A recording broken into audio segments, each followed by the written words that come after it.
Hi, welcome to RCTV.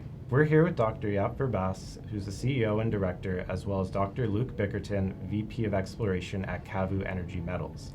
Thanks for joining us. For those new to the CAVU Energy Metals story, it is a Canadian exploration company engaged in exploring for copper in BC and Yukon. It's been a while, but finally, welcome back to an in-person PDAC. So first off, what are you most excited to see or do at PDAC 2022? Well, thanks for having us. PDAC is always a great place for us to meet, investors as well as service providers, as well as project vendors, etc. And it's great to see that we're back at an in-person event. It helps solidify the relations we have with people that we work with, and glad to see everybody together. Great. Okay. So for those who don't know about you or CAVU, what do you want new investors to know right away? We're focused on copper, the main commodity we search for projects. We have two great assets. They also host some gold, silver, and molybdenum. We're focused on porphyry copper. We have a great claim in BC and one in the Yukon. The one in Yukon is currently being drilled. We had good results there last year as well. We're a fairly new company. We listed on the CSE 1.5 years ago. We have 31 million shares outstanding and a great management team. So why don't you tell us a bit about your background? How did you get started in this industry? So for myself, I completed a bachelor's and a master's in geology in Canada, and then entered the industry and worked in greenfields exploration, primarily in Western Canada for copper and gold, and then I pursued a PhD in mineral deposits, which I completed last year, and then came on board with CAVU and started continuing searching for copper. For myself, I did my original education in the Netherlands.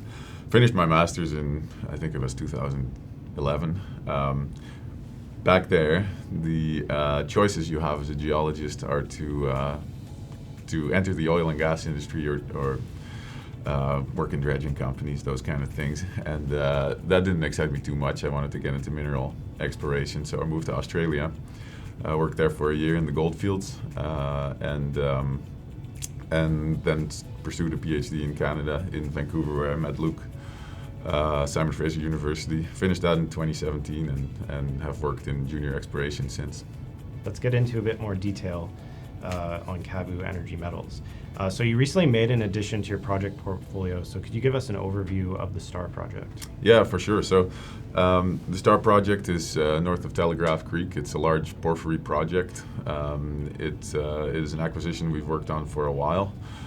We acquired the project through buying 49% straight up for cash out of a company that went bankrupt in what we think is a pennies on the dollar transaction, and optioned the remaining 51% from Prosper Gold Corp. So we have a path towards owning 100% of this project now. It's a alkalic copper gold porphyry, similar to other porphyries in BC, such as Red Chris and Galore Creek, Shaft Creek. It's been drilled to 700 meters depth, mostly by Prosper in 2013, 2014. It's mineralized throughout, so it's and still open to depth as well. Typical grades are 0.5, 0.6% copper equivalent over long intercepts, and it has a supergene enriched zone as well. So this is where you find higher grade material at surface. That's about 100 meters deep. It's essentially a high grade sweetener that's really nice to have in these porphyry systems. And there's a lot of exploration upside still. There are additional targets on the claim that have, copper in soil anomalies, geophysical anomalies. We know there's intrusives that have been mapped in those areas as well. So there's a lot of room to find additional porphyry clusters there. Perfect.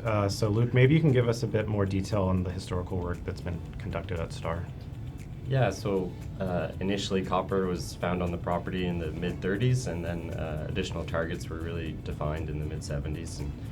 And since then, as Jaap said, there's been drilling done in the 2000s that over 4 kilometers of drilling has been done on the main STAR target, and over 26 holes, and albeit like you said, the extent is still open at depth, and the lateral continuity hasn't really been constrained so far. So there's room for expansion in that target.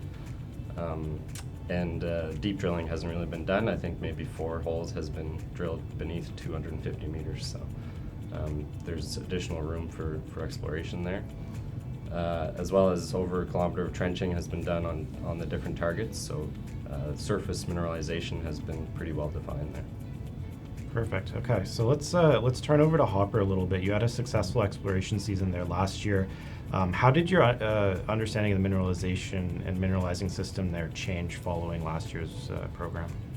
So we had a great start to our exploration at the Hopper. We drilled 1,100 meters, just north of 1,100 meters, and what we focused on was tying what we saw in the geophysics together with the actual rocks. How do we target in the porphyry? Are there additional targets on the skarn that are where we can still find mineralized intercepts? And we ended up hitting the longest high-grade skarn intercept ever, despite the 15 kilometers or so of drilling that had been done already.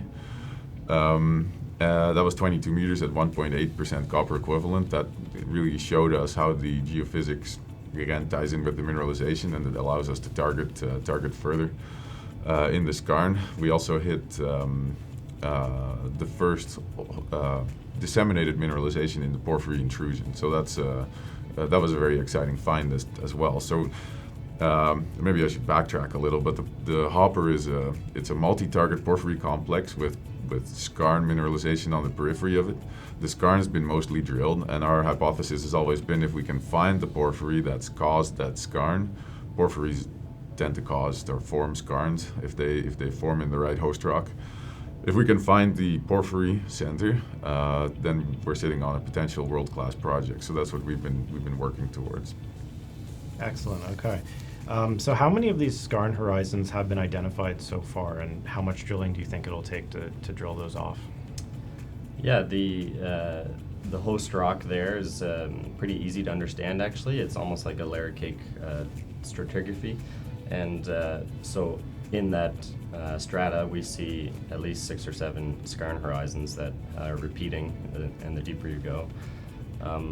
Luckily, the most shallow horizons are actually some of the higher grades that we see, and they pinch and swell in various thicknesses. But so far, the drilling that has been done on site is maybe 100-meter spacing, and so they have somewhat of a definition of where this skarn occurs, but we need to do more infill drilling as well as extension to see the lateral continuity of these skarns. So still lots to be done in terms of getting that to resource. Okay. And if I may add there as well, we're really still working on the delineation, right, of these high-grade zones. So it's we know there's mineralization over 1.3 kilometers of strike length. It's a huge skarn system. And the high-grade material we found last year is actually it's right on the edge of all the modern drilling. So there's really room for expansion there, and what we want to do is to make sure we delineate these high-grade zones before we decide where the infill drilling is going to happen. Where do we want the core of this resource to be? So that's the approach. Okay, great. And maybe putting it all together for us, could you explain the biggest exploration opportunities at Hopper? For sure, yeah. There's so the known skarn has taken up most of the drilling, right? Most of the historical drilling, and our drilling has been in that skarn. But there are 3 additional targets in the porphyry, 2 real porphyry targets and 1 endoskarn, which essentially is the related style of mineralization you can see in these systems. They're 3. All 3 are large targets with good grades at surface, soil anomalies, geophysical anomalies, you name it. So they're just waiting to be tested. And then on top of that, there's additional skarn mineralization to the north of the porphyry complex, which has, as far as I think there might have been 1 hole in there. Or hasn't reached it. Hasn't reached it. Yeah. So that's all open. There's a lot of exploration opportunity here for sure. It's got great roads and trails across the project that we can use to to drill where we want, and yeah, just great targets. They're just waiting for us. So it's an exciting project. Perfect. Well, thank you very much, guys. Thank you. Yeah, thanks.